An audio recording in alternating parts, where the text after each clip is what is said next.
name? Oh, sorry, I didn't see you there. My name is Shakir Ghazi, and I am a teacher and banjo player at the School Without Walls.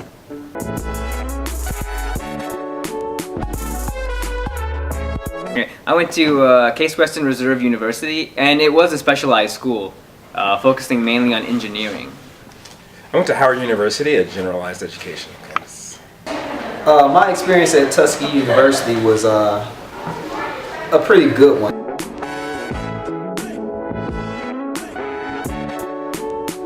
Tuskegee University is a historically black college. It's fairly small, it's about 3,000 students. So it was a warm, family-oriented environment. People were always there to help you. So Howard's a historically black college and university, and one of the most prestigious. So I had this experience of both feeling like I fit in and like I was someplace that could really help me further my career at some point in time.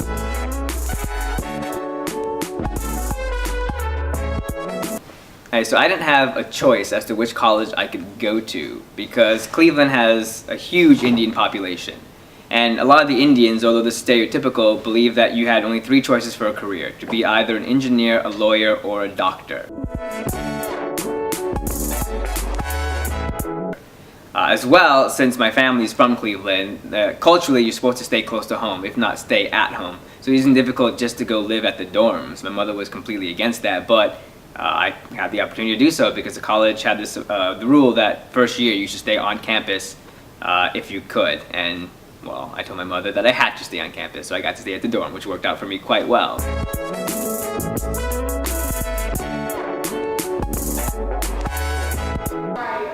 One of the things that made my school unique was the legacy and how it began.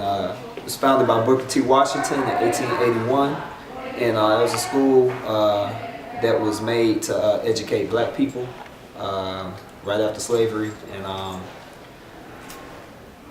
while I was there, the uniqueness that I appreciated while I was there was the fact that it was in the middle of nowhere.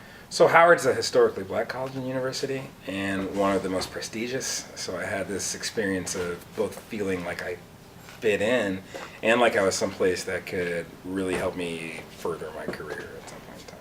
So my experiences were interesting because I was an English major going to an engineering school. So I was pretty much one of a handful of English majors. Case Western started off as an engineering school, but when they merged with the neighboring liberal arts school, they got a liberal arts program, but the focus was still always engineering.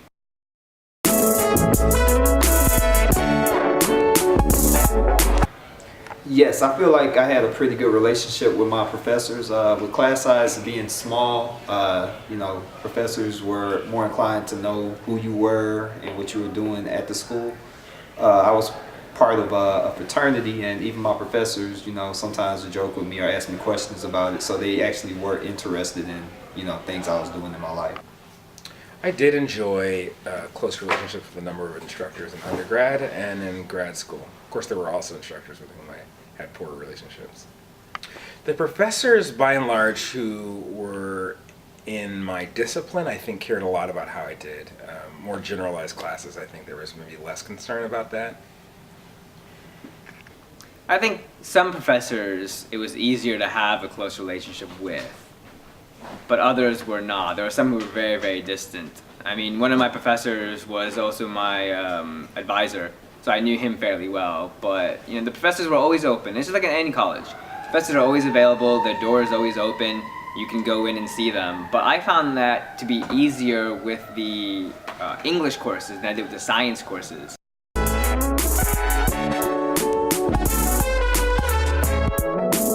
There's a good pedagogical range in liberal arts schools versus more specialized schools. So almost by definition, a specialized school requires a specialized curriculum that I think you'll see a lot of homogeneity from school to school. And so let's say med school, a lot of the curriculum is going to be the same.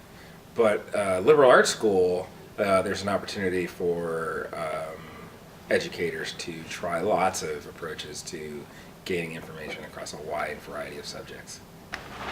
I think that liberal arts schools are schools that specialize in basically liberal arts, English, humanities, things like that. More of the, I guess, more of the applied sciences, math, engineering, isn't considered liberal arts. So that's what I know about that. So class sizes were different depending on what type of class you took. If you were on the liberal arts side, the classes were all small because they're all discussion based. This also includes the philosophy courses. So I took classes in both the English department and the philosophy department. And typically you wouldn't see the classes be more than 15 kids. That would be the absolute max. Even then, I think the average for one of the English philosophy courses was around 10 or 11. So you really got to know everybody. You also got to interact with the professors better.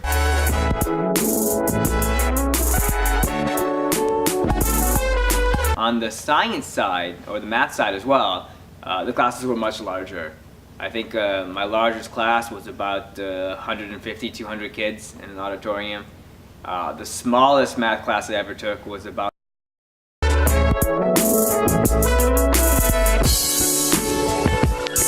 I'm not entirely sure whether I use my undergraduate or graduate degree more in everyday life. I'm going to say undergraduate degree. That's good stuff.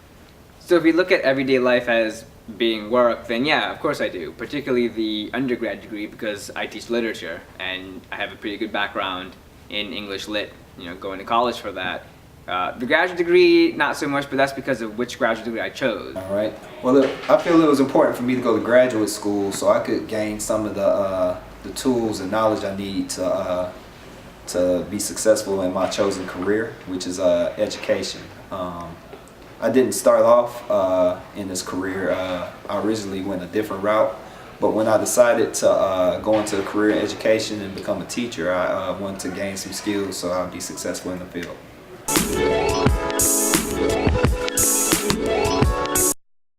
All right. Well, look, I feel it was important for me to go to graduate school so I could gain some of the tools and knowledge I need to be successful in my chosen career, which is education. I didn't start off in this career. I originally went a different route, but when I decided to go into a career in education and become a teacher, I wanted to gain some skills so I'd be successful in the field. I am exceedingly interested in an educated populace.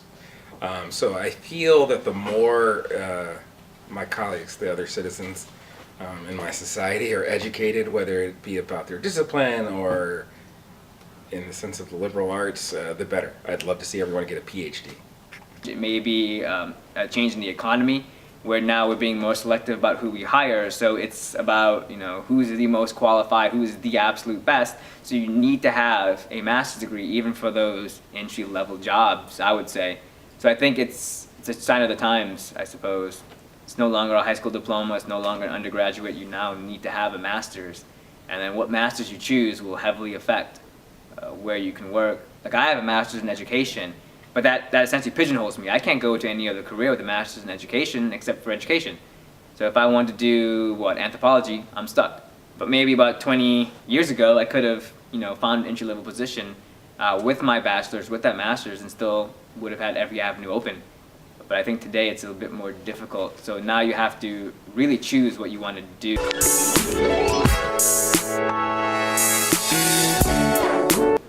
I have associates and colleagues that have not even went to college, let alone grad school, and they're successful. I think it's all about just gaining knowledge or gaining skills. College for some is just an opportunity to continue growing as a person as well as learning something. But in general, I don't feel like you have to go to college or grad school to be successful. It's just all about your approach and what your interests are. I can think of a number of people who have become successful without going to grad school. I would add that those folks get to define their success on their own terms, as opposed to me defining it for them. So sure, lots of folks. I mean, sure, I have, a lot of teachers in this school didn't go to grad school. They all have bachelor's degrees in their field versus a master's in their field. Yeah, and you can still be successful without a master's degree, but I just think it's harder now, especially with, jobs are scarcer I mean, they're building, which is great, but they're still a little bit scarce. There's still lots of kids who are living at home because they can't find careers based on, you know, their degree. So I think there are people now who have just bachelor's not successful, but they started earlier, and I think they had that opportunity. I'm not sure if that opportunity is available now, but yeah.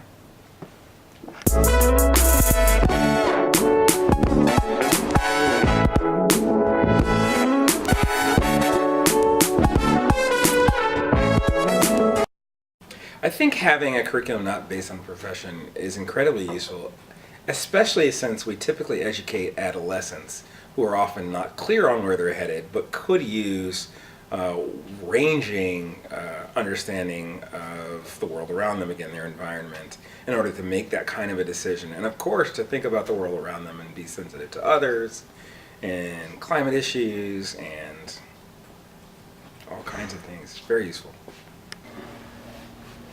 Do I think having a curriculum not based on the career is useful?